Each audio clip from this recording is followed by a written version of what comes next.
Hello, आज हम बात करने जा रहे हैं मॉडल्स ऑफ परमिशन की।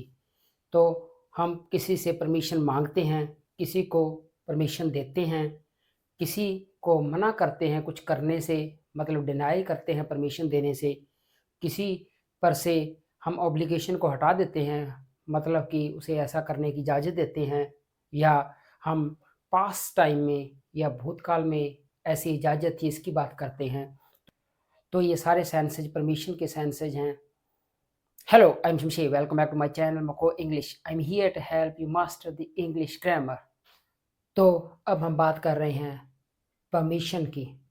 परमिशन का मतलब है हम किसी दूसरे व्यक्ति को कुछ करने की इजाज़त देते हैं कि वो ऐसा कर सकता है, या फिर हम उसके ऊपर से जो ऑब्लिगेशन है वो हटा देते हैं। तो removal of the obligation he permission है। तो परमिशन का मतलब ये है कि हम उसे कुछ करने की छूट दे रहे हैं जो वो करना चाहता है। अगर हम किसी से इजाज़त लेना चाहते हैं तो किस तरह से हम उस इजाज़त को मांगेंगे, तो यहाँ पर ये क्लियर है कि जिस भी व्यक्ति से हम इजाज़त मांग रहे हैं, परमिशन मांग रहे हैं, उसके पास अथॉरिटी है, अधिकार है। वो हाँ भी कर सकता है और ना भी कर सकता है।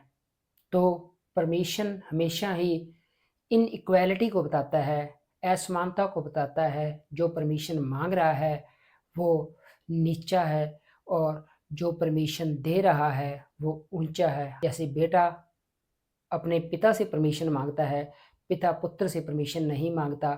स्टूडेंट टीचर से परमिशन मांगता है, टीचर स्टूडेंट से परमिशन नहीं मांगता। तो यहाँ पर क्लियर अथॉरिटी इन्वॉल्व होती है परमिशन में। तो जैसे पहली परमिशन है, ये स्कूल के कंटेक्स्ट में यूज की जाती है। मे का यूज ज़्यादातर स्कूल के कंटेक्स्ट में किया जाता है, और ये फॉर्मल है। बच्चा टीचर से पूछता है, मे आई गो टू द टॉयलेट, तो यहाँ पर क्या मैं टॉयलेट जा सकता हूँ। इसी तरह से जो कैन है, कैन ये ज़्यादा प्रचलित है। किसी से परमिशन मांगने के लिए हम कैन का ज़्यादा यूज करते हैं, और ये इनफॉर्मल है। Can I attend the lecture, could I take your book, तो कुड ज़्यादा पोलाइट है। मॉडल की जो पास्ट फॉर्म होती हैं वो हमेशा ही पोलाइटनेस का सेंस देती हैं, विनम्रता को बताती हैं। इसलिए कुड कैन की तुलना में ज़्यादा विनम्र है। Could I take your book, क्या मैं तुम्हारी किताब ले सकता हूँ। Could they watch the show, तो मैं किसी दूसरे के लिए पूछ रहा हूँ कि क्या वो शो देख सकते हैं टीवी पर। इसी तरह से might I use your phone, तो मे की पास्ट फॉर्म है माइट। इसका यूज कम किया जाता है, बहुत ही यदाकदा इसका यूज किया जाता है, परंतु ये भी पोलाइट है। क्या मैं तुम्हारा फ़ोन यूज कर सकता हूँ, तो यहाँ पर मैं उससे परमिशन मांग रहा हूँ। इसी तरह से हम ग्रांटिंग, परमिशन देने के सेंस में भी मे या कैन का यूज करते हैं। जैसे मैं कहूँ कि यू मे या यू कैन लीव अर्ली, तुम जल्दी घर जा सकते हो, तो यहाँ पर सब्जेक्टिव है। जो स्पीकर है वो खुद इजाज़त दे रहा है। तो परमिशन का जो सोर्स है वो वक्ता खुद है, कहने वाला खुद है, खुद उसके पास अधिकार है, और वो खुद परमिशन दे रहा है, खुद इजाज़त दे रहा है। परंतु यू कैन या you may borrow up to 6 books at a time, library में मैं किसी को बता रहा हूँ कि तुम एक बार में 6 बुक इश्यू करवा सकते हो, इससे ज़्यादा नहीं ले जा सकते। तो यहाँ पर ये लाइब्रेरी का रूल है, ना कि मेरी पावर है, मेरी अथॉरिटी है। तो ये ऑब्जेक्टिव है, ये सब्जेक्टिव नहीं है। तो ओल्ड इंग्लिश में कहा जाता था कि जब भी ऑब्जेक्टिव की बात हो तब कैन आना चाहिए, मे नहीं आना चाहिए। परंतु ऐसा कुछ नहीं है। मे और कैन दोनों एक दूसरे की जगह पर यूज होते हैं। फ़र्क सिर्फ इतना है कि मे फॉर्मल है, इसका फॉर्मल इंग्लिश में ज़्यादा यूज किया जाता है। एकेडमिक्स में इसका बहुत ज़्यादा यूज देखने को मिलता है। इसी तरह से पास्ट की परमिशन की बात करूं तो कुड का यूज किया जाता है। अगर मैं कहूं कि भूतकाल में किसी को इजाज़त थी ऐसा करने की, तो मैं कुड का यूज करता हूं। Students could come to school without a tie, तो जब मैं स्कूल में था तब बच्चे स्कूल आ सकते थे बिना टाई के, उनको इजाज़त थी ऐसी। अगेन कुड यूज हुआ है।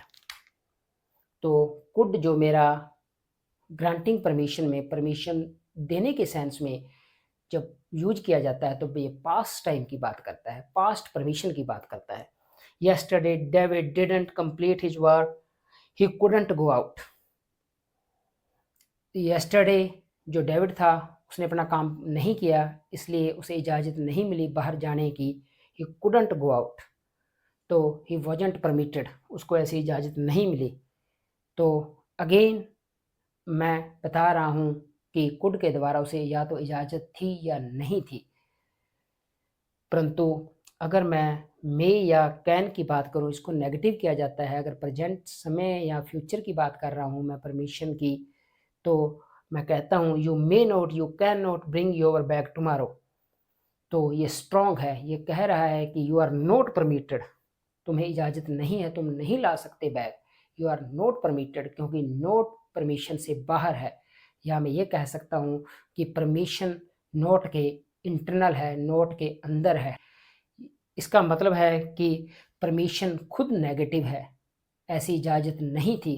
परंतु अगर मैं यूज करता हूँ नीडंट का, you needn't bring your bag tomorrow, तो यहाँ पर मतलब है कि तुम्हें इजाज़त है, यू आर परमिटेड, तुम्हें इस चीज़ की इजाज़त है कि तुम अपना बस्ता अगर ना लाना चाहो तो ना लाना, अगर चाहो तो लेके भी आ सकते हो। तो ये वीक है, you needn't bring your bag tomorrow इसलिए वीक है क्योंकि परमिशन जो मॉडल मीनिंग है वो खुद पॉजिटिव है और मॉडल के अंदर नोट आया है। यहाँ पर मॉडल का वाइडर स्कोप है, मॉडल बाहर है नोट से, इसलिए ये वीक है।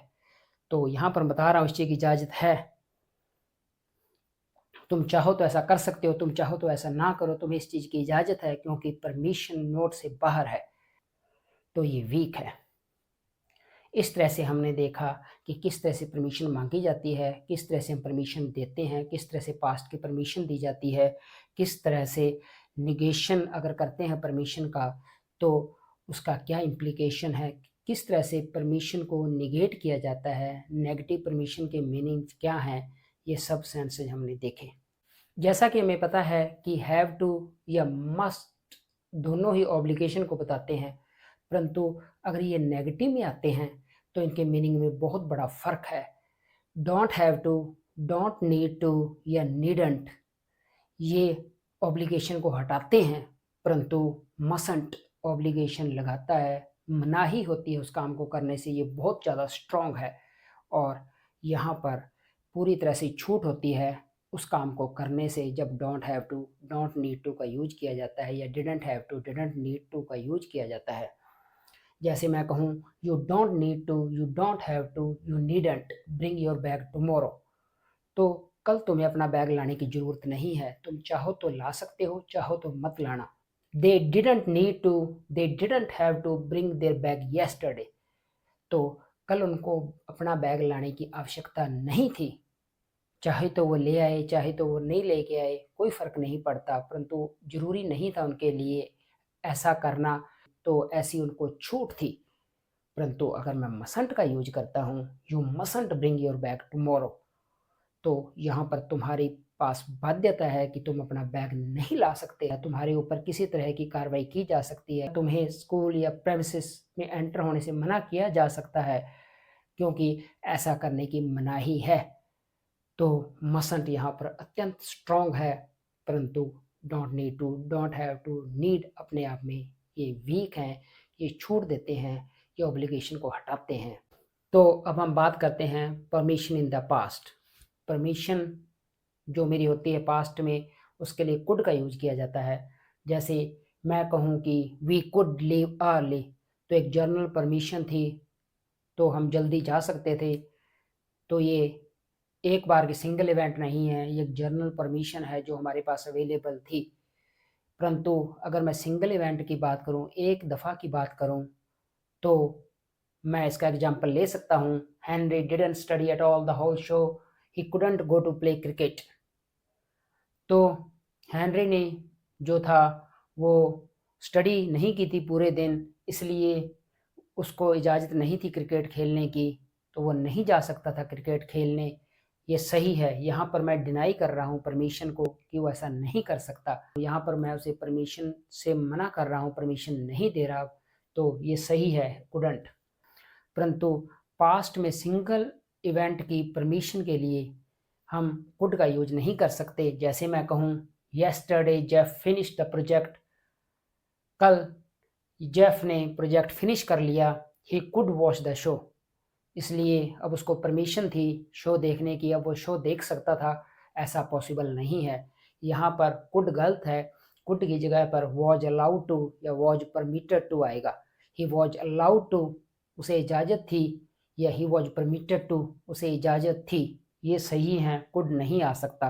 तो ये बहुत बड़ा फ़र्क है कुड और कुडंट में। सिंगल परमिशन के लिए हम कुड का यूज नहीं कर सकते, परंतु सिंगल टाइम की डिनायल ऑफ परमिशन के लिए अगर परमिशन नहीं देते हम किसी को, उस सिंगल इवेंट के लिए, उस सिंगल डिनायल ऑफ परमिशन के लिए हम कुडंट का यूज कर सकते हैं। तो कुडंट में उसको ये इजाज़त नहीं थी, ये तो सही है सिंगल काम में, परंतु उसको ऐसी इजाज़त थी सिंगल इवेंट के लिए, सिंगल काम के लिए, सिंगल परमिशन के लिए। ऐसा पॉसिबल नहीं है इंग्लिश लैंग्वेज में। In this series we are going to cover all the modal verbs in detail. The links to all the previous lessons are available in the description box, where you can watch all of them in order to master the English models. Thanks for watching the video. I hope you really enjoyed the video. If you enjoyed it, please like, share, and subscribe. Thank you very much again.